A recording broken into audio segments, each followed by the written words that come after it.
There are some times when in our time together as God's people, we collectively share the things that we believe to be true. That's what the creeds are for, concise statements of what we believe. And every once in a while, we have an opportunity for someone to speak very personally about what's going on in their life. We have one of our confirmation students who's going to come forward now and share a few of the things that she has been learning. This is Kylie Koehler, and I'd ask you to listen carefully to what she has to say. Good and faithful words, a profession of faith that we should all be happy to make. Kylie?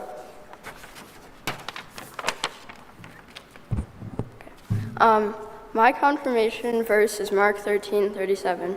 What I say to you, I say to all, stay awake.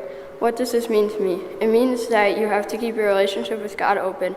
Even if you feel like you are growing away from Him, you should try even harder to open your relationship. The verse reminds us that we should always keep our eyes open for more opportunities that will bring us closer to God. A very important part of being a Christian is staying strong in my relationship with God and other Christians.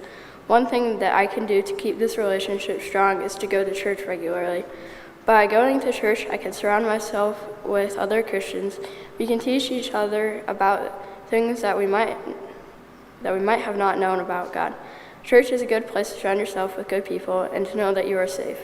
Another thing that I plan to do to keep myself connected with God is to pray. Praying is how we stay connected with God on our end of the relationship. If you never talk to a friend of yours, the friendship will not continue to grow. In fact, it might end. Praying is how I can talk with God and keep our relationship growing. The last way that I plan to stay connected with God is by living a godly life. By doing so, I can help others see that God is good. Living a godly life means that I try each day to act as the Lord would want me to. I can live a godly life by making good decisions, showing kindness to others, and helping where I see a need. Living a godly life shows others Jesus' love without preaching.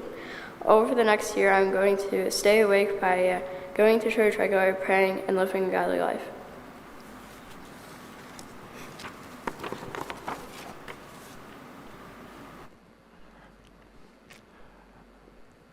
Thank you, Kylie. It's always an encouragement to hear our young people speak of their faith, and so I'd like to thank God for that faithful profession. Thank you. Good words that we could all hear. Stay awake. Be vigilant. Let the word always be in front of you. And thank you for being an example of that for us, Kylie.